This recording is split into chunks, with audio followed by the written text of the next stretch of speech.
Daniel,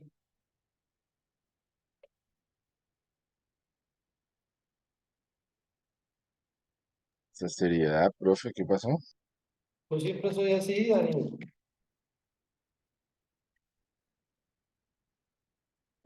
¿O Sí, no? ahora sí sonrió. No, Pues, yo siempre he sido serio. ¿serio? No, serio. Demasiado serio.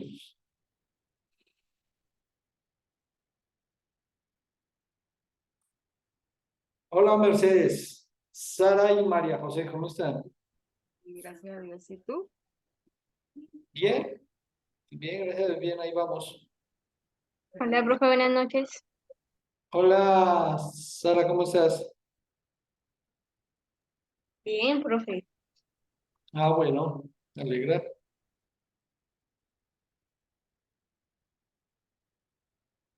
Me alegra que estés bien. Profe, ya tomamos una decisión. ¿Sí tomaron una Decidimos decisión? hacer un grupo de 8. No, mentira. Hacer 4 grupos de 2 personas para la exposición, profe.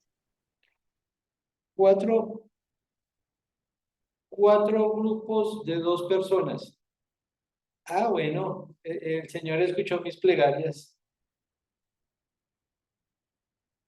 ¿Por qué, profe? Porque tengo 4 temas para darles. Ah, ok. Ya.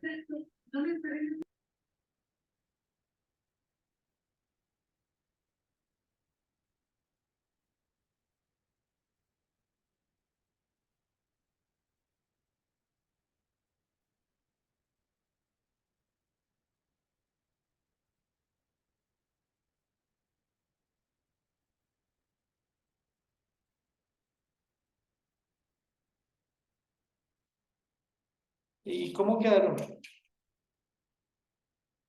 ¿Cómo se hicieron? Adivina, adivinador. Sara con John Alexander. Henry con Jamie. Daniel con Mercedes. Y María José con Adriana. Profe, tienes sí.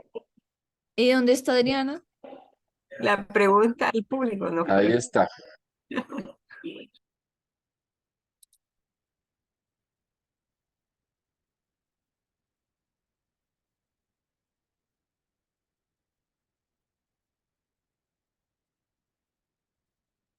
Hola, Adriana. Hola, profe, compañeros, buenas noches. ¿Cómo están ustedes? ¿Bien? Ay, profe, hoy un día más largo que un día de hambre. Dios mío. ¿Y por qué? Ay, profe, ¿cómo que por qué? Desde las 7 de la mañana dándole. Ya, Primero dándole a qué. a todo. La clase de filosofía.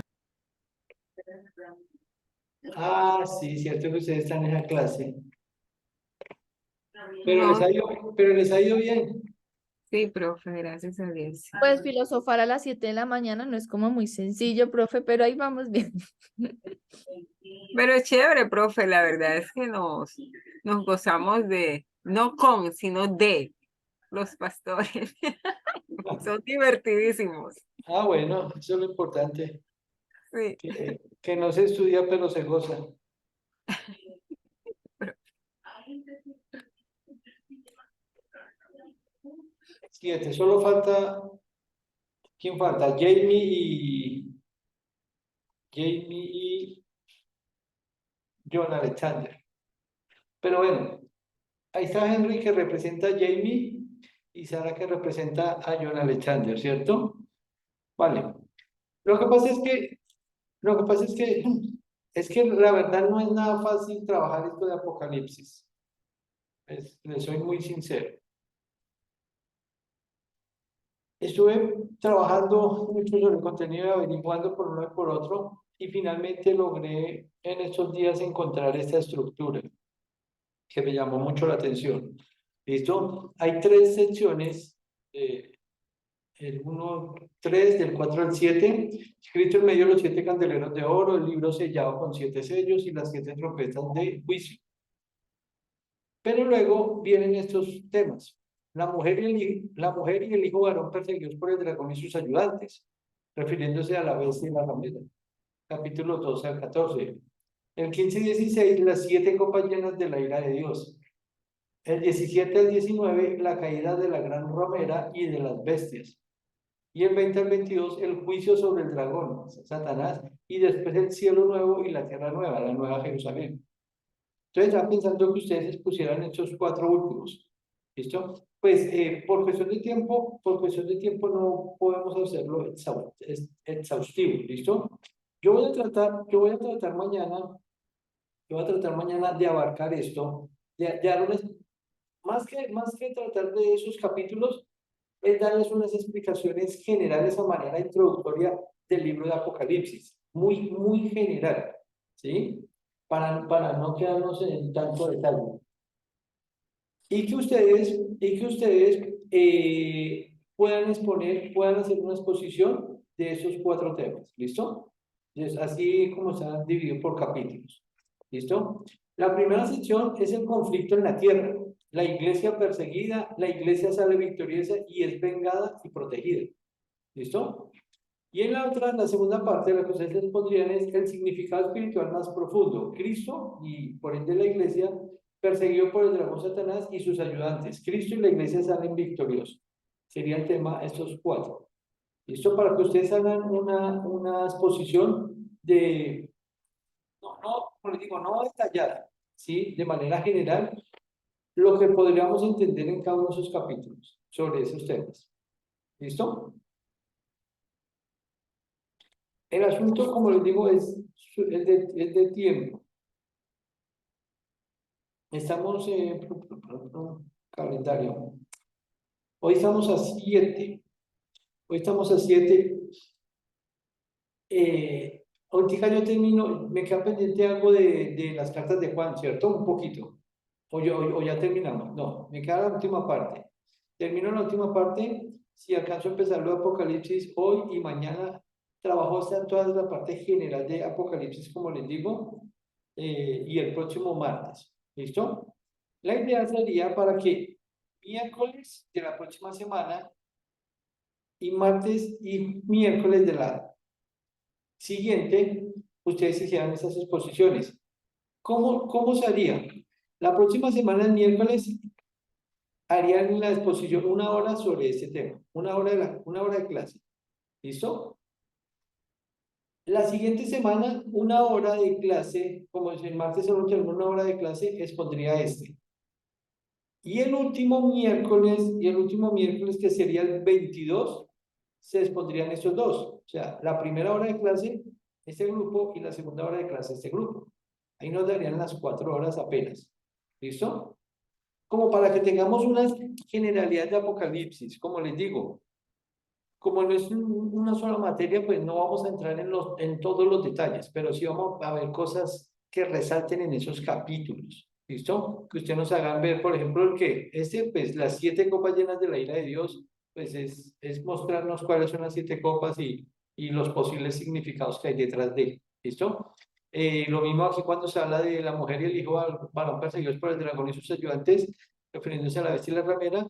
¿Qué significa eso? ¿Sí? ¿Y qué implica eso para nosotros hoy en día, por ejemplo? Para que ustedes lo tengan presente como algunos de los puntos. Siempre mirando qué dice el texto y qué implicaciones tendría para nosotros el día de hoy. ¿Listo? Sería eso como para que tengamos una generalidad de Apocalipsis. Ahora, la pregunta es, ¿quieren ustedes escoger cada uno de los temas o los asignamos? Asígnalos, profe. Listo. Entonces, Otra pregunta, no te oí cuánto tiempo cada grupo. 40 minutos. 20 y 20.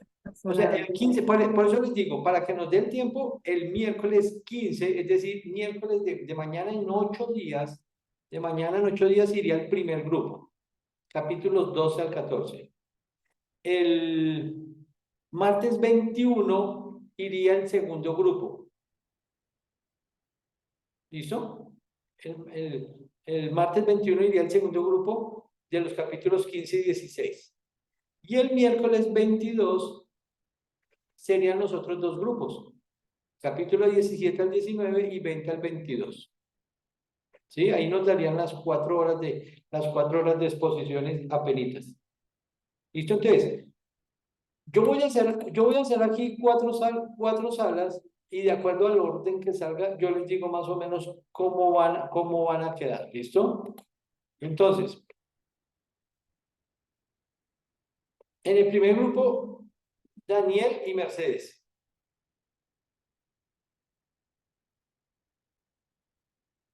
¿Cuál es el que nos toca? El capítulo 12 al 14, para el 15 de noviembre.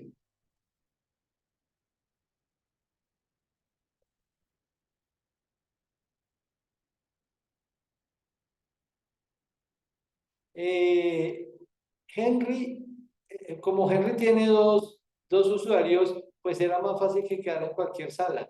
Entonces, a Henry le tocó en la sala 2.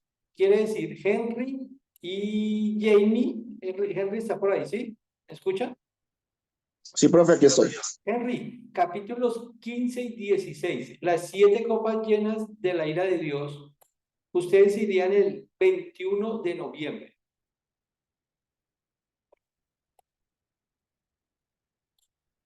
El grupo 3 quedó John Alexander y Sara. Sería capítulos 17 al 19, la caída de la gran ramera y de las bestias. Y el último, entonces, irían María José y Adriana. ¿Sí? Capítulos 20 al 22, que también irían el 22. Estos dos últimos grupos, el de Sara, John Alexander y María José y Adriana, esos dos grupos irían para el 22 de noviembre. ¿Listo? Para que podamos cumplir con eso, con el grupo del 15 de noviembre no hay problema. ¿Por qué? Porque yo hago la apertura y después les doy el tiempo para que expongan. ¿Listo? No hay problema. Para el martes 21 de noviembre, que están Henry y Jamie, no hay problema, porque ese día tenemos una hora de clase y esa hora de clase es para su exposición. ¿Listo, Henry? Esa hora de clase es para... El asunto es el 22 de noviembre, que necesito que Sara y John Alexander empiecen a las 8 y 8:40 terminen por tarde, para que les den el tiempo a María José y a Adriana. ¿Listo? Pero fue una pregunta, disculpa, antes de que sigas en ese punto. ¿Me pones otra vez la presentación de los temas? Profe, aspectos a tener en cuenta. Eso iba a preguntarte, profe, mira, por ejemplo, nuestro grupo, cierto que es del 12 al 14, la mujer y el varón perseguidos por el dragón y sus ayudantes. La bestia y la ramera es parecido en algo al de Sara. Es parecido pero diferente. Exactamente, bueno, Sí. es que ya voy, como tú hablaste de que el segundo punto de la exposición puede ser como qué significa para nuestros días, te hago la pregunta. Eso también es un poco más interpretativo y entonces ahí vendría la diferencia entre un grupo y otro. Por ejemplo, ¿cómo interpreta uno qué es, por ejemplo, quién es la ramera? ¿Quién es la bestia? O sea, eso también podríamos darle un poco de interpretación personal. Pues yo te sugeriría, si vas a dar la interpretación general, apóyate en el griego. Ok. Apóyense en el griego. ¿Por qué? Para poder entender un poco el significado de esos términos, apóyense en el griego, 1. Y 2, apóyense en algunos comentaristas. ¿Listo? Yo estoy seleccionando algunos, yo mañana les comparto algunos para que ustedes tengan acceso a algunos materiales. ¿Listo? Porque aquí en la biblioteca no he visto así materiales de Apocalipsis como tal, completos no los tengo. Pero yo mañana les puedo compartir algunos de los materiales para que ustedes puedan indagar desde los comentaristas. Si ya tienen alguna posición personal, tiene que estar bien sustentada. ¿Listo? ¿La idea cuál es? La idea es que ustedes extraigan lo principal de esos capítulos, ¿sí? ¿De qué tratan esos capítulos? ¿A qué se refieren? ¿Sí? Si ustedes ven que hay algunos simbolismos como ese de la ramera y demás, ¿a qué se refieren esos símbolos? ¿Sí? Y con qué los podemos relacionar. Y el contexto de esos pasajes, ¿cómo nosotros podríamos aplicarlo el día de hoy? Entonces, para eso sí tienen que tener un poco o conocer un poco bien el contexto. Me interesa mucho que conozcan el contexto, que usen algunos términos griegos para que logren entender a qué se refiere con ellos. ¿Listo? Eso es básicamente la exposición. Como les digo, no les estoy pidiendo ni quiero que hagamos algo muy profundo porque pues por tiempo no nos da, uno, y dos, porque además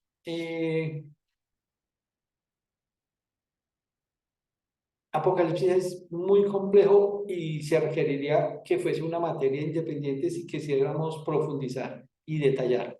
Pero yo sí les voy a dar yo les voy a mostrar algunas cosas que considero son importantes para tenerlas presentes. Y eso es lo que vamos a ver. Pues no sé si alcancemos a ver algo hoy, pero ya mañana, ¿sí? Lo que es mañana miércoles y el próximo martes y parte del miércoles, yo les voy a hacer una presentación introductoria general de Apocalipsis. ¿Listo? Por ejemplo, vamos a ver las 4 formas interpretativas que hay de Apocalipsis. Hay 4 formas diferentes de interpretar Apocalipsis. Entonces, es bueno que sepamos eso. Ya ustedes sabiendo eso, ya ustedes cuando investiguen sus capítulos se van a dar cuenta cómo se aplican esas formas interpretativas. Según Juan Stam. Por ejemplo, Según Juan Stam. Juan Stam. Por cierto, Juan Stam es uno de los mejores comentaristas en Apocalipsis. ¿Sí? Y tiene su libro en varios tomos. ¿Sí? Entonces, sería interesante mirarlo por ahí. Listo.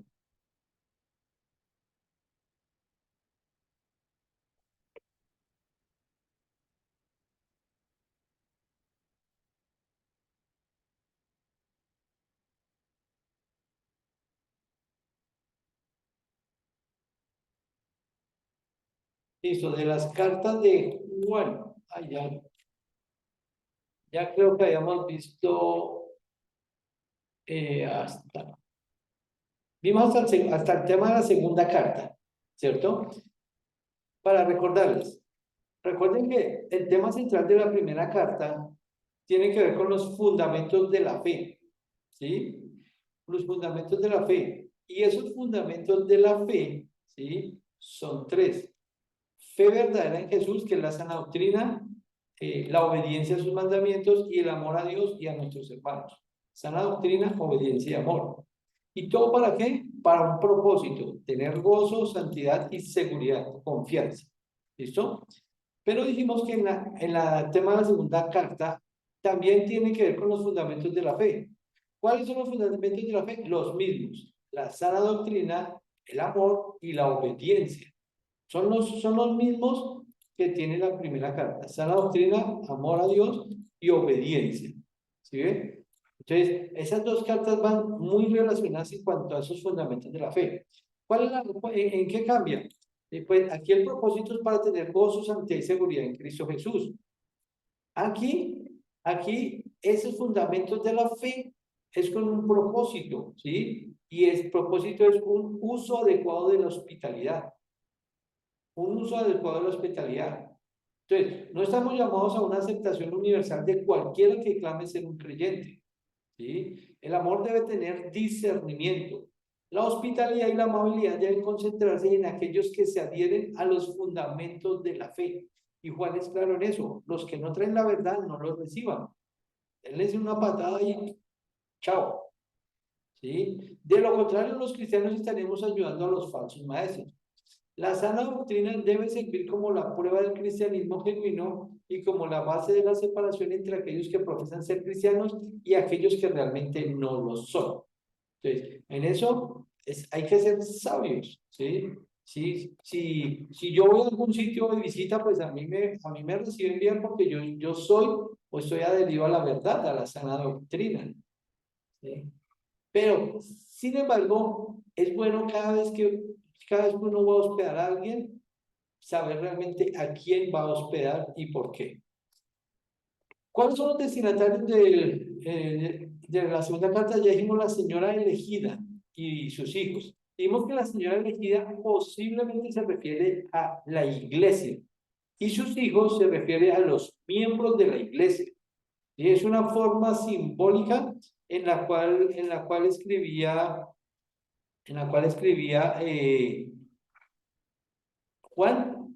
¿Por qué? Porque como los perseguían, no quería poner en riesgo a la iglesia, ¿sí? Entonces, cuando recibían esa carta, si algún espía o alguien la encontraba y demás, pues nunca iban a saber realmente a quién iba dirigida. La señora elegida, pues podía ser cualquier señora, pero la iglesia sí conocía esas claves, ¿sí? La iglesia sí sabía a qué se refería. El propósito era, aparte de reiterarles en permanecer en los fundamentos de la fe, esa la doctrina, amor y obediencia, Juan les escribe para advertirles cómo deben ejercer su deber de ser hospitalarios, con discernimiento, no recibiendo a los falsos maestros, ¿sí? Y Juan en eso fue muy claro, muy tajante. Esta segunda carta, que es muy corta, 13 versículos, se puede dividir así sencillo, del versículo 1 a 3, nos da la base de la hospitalidad cristiana. Del 4 al 6, la conducta de la hospitalidad cristiana. Del 7 al 11 nos muestran los límites de la hospitalidad cristiana. O sea, la hospitalidad tiene un límite y hay que conocerlo, ¿sí? Si no se conoce, se cometen errores a la hora de ser hospitalarios. Y del 12 al 13, las bendiciones de la hospitalidad cristiana. Vea que aquí se le agrega el término cristiano porque es una particularidad. Lo mismo sucede, por ejemplo, en Hebreos, ¿sí? Cuando uno lee la carta de Hebreos, al final dice la importancia de los deberes que se debe tener con el prójimo, con los pastores, y dice, por ejemplo, visitar a los presos como si estuvieras preso juntamente con ellos. ¿Ustedes saben a qué presos se referían ellos ahí?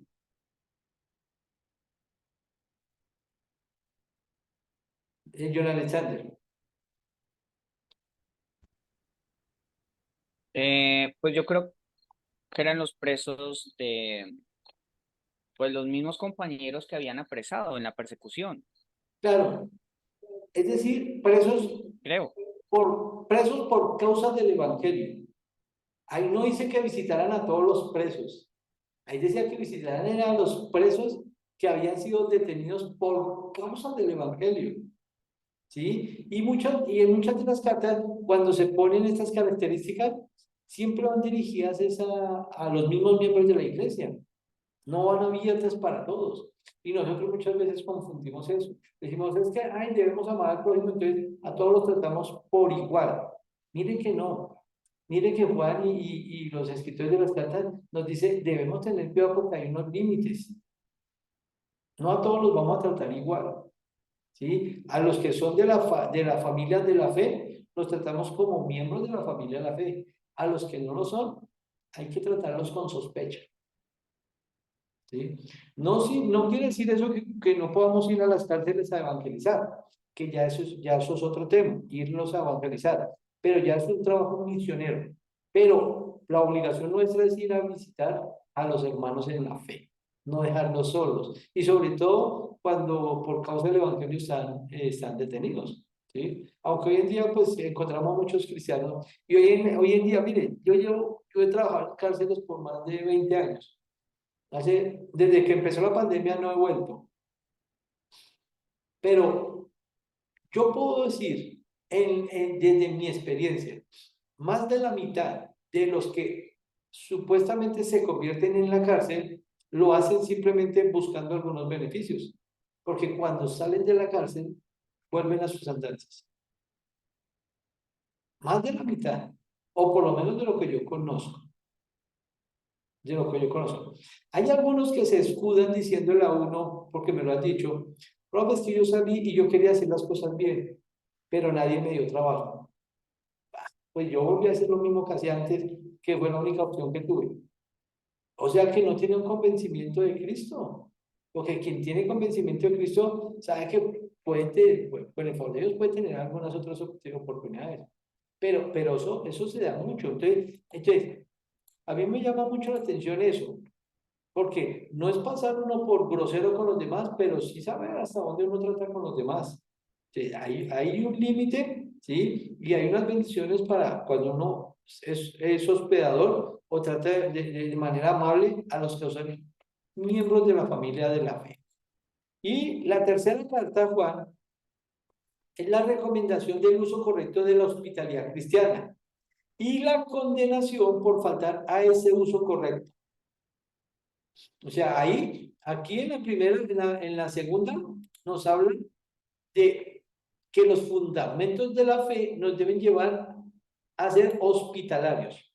Pero aquí se nos recomienda cómo se hace el uso correcto de esa hospitalidad. ¿Sí? Entonces, segunda y tercera Juan tratan el tema común de la hospitalidad, pero desde diferentes perspectivas, porque segunda de Juan condena a los que hospedan a falsos maestros, mientras que tercera de Juan condena al que no hospeda al siervo de Dios. O sea, por un lado, hospedar a los falsos maestros es malo, pero por otro lado, no hospedar a los siervos de Dios también es malo. Entonces, ahí se nos da, por ejemplo, los casos de Diótrefes, el buen ejemplo de Gallo y el buen testimonio de Demetrio. Entonces, tenemos un caso negativo y dos positivos para poner la diferencia entre a quienes hospedar y a quienes no hospedar. El destinatario es el anciano Gallo. Entonces, aquí sí va directo a una persona, pero esta persona sabe que la carta en sí es para toda la iglesia. Entonces aquí está el buen ejemplo de Gallo. Entonces, Gallo como testimonio de la iglesia va a recibir la carta. ¿Y con cuál propósito? Dar testimonio de lo que es el buen ejemplo de la hospitalidad que mostraba Gallo como un digno representante del Evangelio. ¿Sí? Y ahí están los versículos 6, 7 y 8. Pero por otro lado, condenaba las acciones pecaminosas de Diótrefes, que no hospedaba fieles misioneros itinerantes. Y ahí está el versículo 10. Entonces, por un lado, el que lo hacía bien, por otro lado, condena al que no lo está haciendo bien. Y esa carta se puede resumir aquí en estas tres secciones. Versículos 1 al 8, los mandamientos con respecto a la hospitalidad cristiana. Hay unos mandamientos. Luego vienen los mandamientos con respecto a la violación de la hospitalidad cristiana. Entonces está el caso de Gallo y está el caso de Diótrefes. Y la conclusión respecto a la hospitalidad cristiana.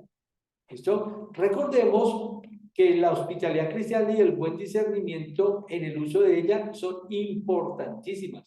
Y esa es la base doctrinal de estas cartas. ¿Sí? Tener buen discernimiento.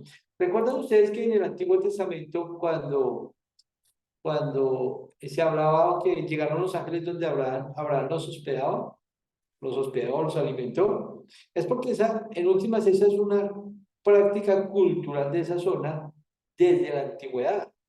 O sea, Juan no estaba hablando de algo nuevo, solamente que Juan ahora lo que estaba era reenfocando a que había que saberlo manejar. ¿Por qué? Porque se estaban dando algunos peligros dentro de la iglesia por las persecuciones, entonces había que saber a quién se recibía y a quién no. Y cómo se trataba, debía tratarse bien a los hermanos de la fe. No rechazarlos, no dejarlos ahí que pasaran penurias. No, hay que recibirlos, hay que tenerlos. Y eso es muy, pero muy importante. ¿Listo? Entonces, con eso terminamos las cartas de Juan. No sé si tengan alguna pregunta.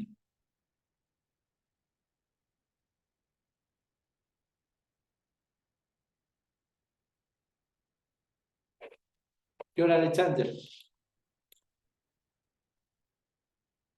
Profe, en realidad no es pregunta, solamente un comentario que tal vez aporte. Estos días he Sí. estado enseñando aquí en la iglesia la carta de Juan y ha sido muy especial, ha sido muy bonito. Estuve también en Yopal, me invitaron a ministrar a liderazgo en la iglesia Yopal. No, Sí. esa carta es, o sea, cuando uno la estudia bien, sobre todo Primera de Juan, que no ha pasado a Segunda, tiene una cantidad de temas muy profundos, es profunda. Y ha sido una bendición estos días, no solo estudiarla desde la parte académica, sino desde la parte espiritual. Ha sido un enriquecimiento muy bueno, profe. Claro, y es que ahí hay mucho para tomar las tres. Pero esa primera carta, la primera carta de Juan es tremendísima. Es muy interesante uno poder profundizar en ella. Entonces, para tenerlo presente y para que ustedes se puedan acercar y leerlas con detenimiento. Uno dice, son unos poquitos versículos, pero en esos poquitos versículos hay una profundidad increíble. Cuando yo estudié teología, nosotros veíamos literatura juanina o literatura juánica, y lo veíamos, entonces veíamos el Evangelio de Juan, las tres cartas y Evangelio en una sola materia, pero lo veíamos todo del griego. Nosotros vimos, yo vi esa materia toda desde el griego. Y cuando uno la estudia desde el griego, es impresionante la riqueza que uno saca de ahí, de esas cartas. ¿Sí? Por eso yo les digo a ustedes, usen el griego es muy interesante porque es que lo lleva a uno a profundizar cosas que desde el español definitivamente no vamos a poder entender. Entonces, es para que aprovechemos esto. Sí, Mercedes. Profe, me llama mucho la atención lo que dices acerca de la persecución, para de pronto exhortar a que los hermanos tendrían que tener discernimiento, ¿cierto? Dijiste como para Sí. saber a quiénes hospedaban, quiénes no. Pero entonces te pregunto, eso también, y, o sea, si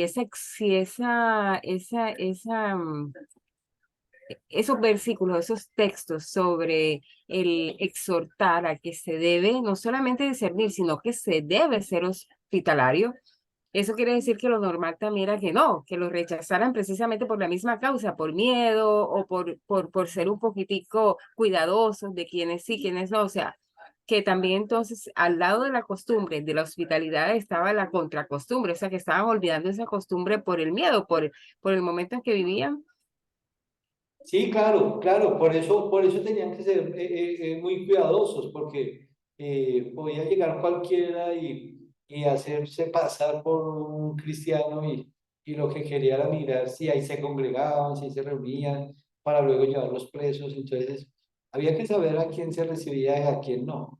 Por O sea, eso que estaba como, disculpa, profe, o sea, que ya estaba como generalizada la costumbre del no, más bien. se estaba generalizando y por eso Juan les recomienda, dice, no.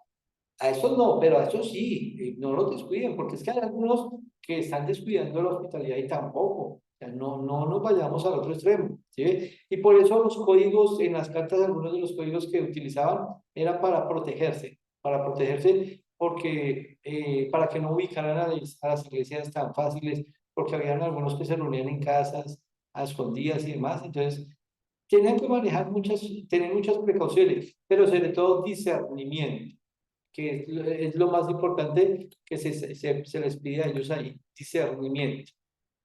Fíjate, profe, es que me gusta mucho porque recuerdo lo que leíamos para la clase con el profesor Cristian Zárate, ¿cierto? De Juan Stam, y Juan Stam habla precisamente lo que tú dijiste al principio de lo de la señora elegida, que era como ¿cómo se dice? Como una entre líneas ahí, o como un lenguaje ahí de señas, no sé. Sí, Entonces, Juan Stam hace la relación con las hermanas Bronte, con Emil Bronte precisamente, que pues eran unas tres literatas de por allá del siglo, creo que 18, algo así, que usaban seudónimos por la época de la persecución, porque no se podían, las mujeres no podían escribir. Entonces ya usaron esos seudónimos para poder escribir creo que una de ellas es las de Cumbres Borrascosas. Entonces Juan está en relación a eso precisamente que tú dices con lo de la mujer elegida, ¿ya? O la dama elegida, o sea que definitivamente, o sea, va dirigida así a una persona en específico, o sea, para que ella sea a la vez la que transmitiera ese mensaje a una congregación en particular. O bien, señora, pero concretamente quien recibió la carta sabía que la señora elegida se refería a la iglesia, como la señora Ah, elegida. ok. Ok. Y los hijos se refería posiblemente a los miembros de la iglesia, como una forma codificada de poder dar a conocer ese mensaje. Listo, profe, era eso, gracias. Mercedes, en las vacaciones pienso ir con mi familia a la costa, recuerda ser hospedadora. Hospitalaria. Claro que sí, profe, con Yo, mucho yo, gusto. yo, yo le digo, si yo voy y me van a hospedar, también me han de comer todos los días. O sea, el contrato es desde la llegada al aeropuerto. Desde que sí, y si me pueden mandar para los tiquetes, mejor. El bono, el bono. Claro, es que ahí te los voy a ir a visitar. Profe, tú solamente avisas y ya. Listo, listo. Vale, voy a preguntarles aquí algo inicial de Apocalipsis. Entonces, miren, verdades fundamentales a tener en cuenta al acercarnos al libro de Apocalipsis. ¿Sí? Una manera de introducción. Es muy importante, ¿sí? ¿Qué es el libro de Apocalipsis? ¿Qué es el libro de Apocalipsis? Esa es una pregunta crucial. ¿Por qué? Porque muchas veces nosotros nos acercamos al libro de Apocalipsis sin tener claro qué es y qué no es. Entonces, dependiendo de la respuesta que demos a esta pregunta, eso va a determinar la interpretación que vamos a dar al libro. Por eso hay que saber leer el libro. Hay muchas personas que llegan a leer el libro desde el capítulo 11, 12 en adelante, donde encuentran una cantidad de simbolismos, pero no saben qué ha pasado en los primeros 11 capítulos. Entonces, la manera en que interpretemos este libro estará determinada por lo que pensemos que este libro es. Sí, entonces, si tenemos claro qué es y qué no es el libro de Apocalipsis, va a ser mucho más fácil la interpretación. Así que si llegamos a estar errados en la naturaleza del libro de Apocalipsis, entonces vamos a estar errados en la manera en que lo manejamos y que lo interpretamos. Y por eso es que nosotros escuchamos una y mil formas de interpretar Apocalipsis y cada uno le da su forma. Porque cada uno se acerca al libro desde su propia concepción y dándole una naturaleza propia al libro sin saber lo que realmente es. Entonces, veamos lo que el libro de Apocalipsis no es para luego mirar lo que sí es. Y esto nos va a servir para llegar a conclusiones correctas cuando nos encontremos estudiando algunos de sus pasajes. Entonces, lo que no es Apocalipsis. El libro de Apocalipsis no es un tratado de historia profética escrita de antemano que describe en lenguaje secreto o en códigos escondidos los detalles de la historia futura del mundo secular o de la iglesia. Esto no es Apocalipsis. Entonces, si alguien se mete a Apocalipsis viéndolo como un libro de historia profética, tratando de descifrar por medio de estos códigos la historia futura del mundo, ya, ahí ya se equivocó. Así no se lee Apocalipsis. Apocalipsis hay que leerlo de otra manera. No es una bola de cristal cristiana para que, a ver qué me dice Apocalipsis sobre el futuro. No, de eso no se trata Apocalipsis. ¿Creen que si pudieran interpretar el significado escondido de las bestias, de los números, de los caballos, entonces van a interpretar la historia futura? Y es la manera normal en que la mayoría se acercan a este libro. Cientos de libros de autores han visto en estas figuras a Napoleón Bonaparte, han visto a Hitler, a Mussolini, la Comunidad Europea, ¿sí? Todos ellos han sido el anticristo. La Comunidad Europea hasta la Gran Ramera la han tratado, ¿sí? Entonces, es la forma en que muchos se han querido acercar al libro, pero miren que no es un tratado de historia profética. Esto lleva en la naturaleza de Apocalipsis, porque eso no es Apocalipsis. ¿Qué no es? El libro de Apocalipsis no es un relato preescrito de eventos que serán limitados por unos cortos años antes del final del mundo. Porque eso es otro que se hace, es otro acercamiento. Entonces, lo que dice ahí lo interpretamos y cuando sucedan estas cosas, eso ya es el anuncio de que estamos cerca del final del mundo. Entonces lo acortamos. Miren que desde que se escribió el libro de Apocalipsis han pasado más de 2000 años. O sea, que no es algo que anuncia algo que iba a suceder en poquitos años antes del final del mundo, sino es algo que se va a escribir para un espacio de tiempo más largo.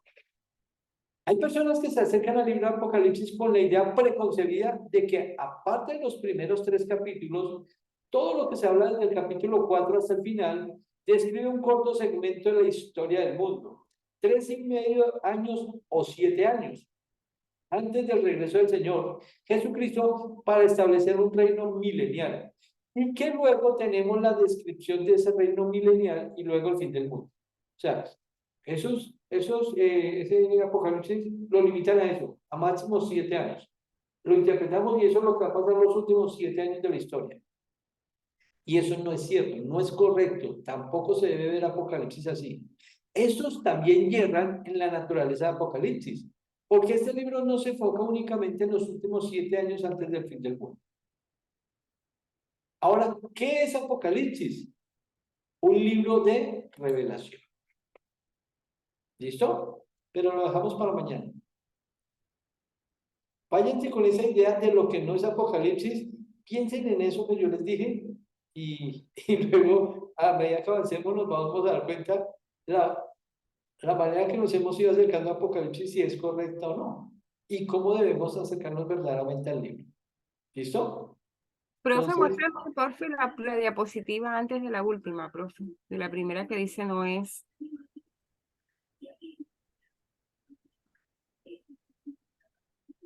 Es. Para ver, no, la anterior, profe.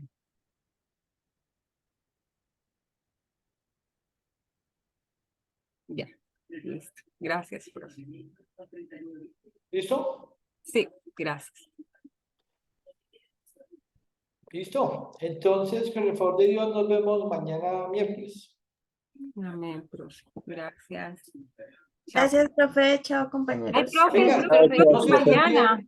no se les olvide que esta semana tienen que entregarme el trabajo de Judas y Sí, Pedro. después. El Profe, viernes. Sí, es pasa semana. profe, y mañana tenemos a primera hora la conferencia. Ah, no, pero no interrumpe, no interfiere No, con. Sí, no, o sea, no, conmigo no afectan las clases. No te preocupes. así es, profe. Listo. Gracias, chao. Chao. Chaito. Gracias.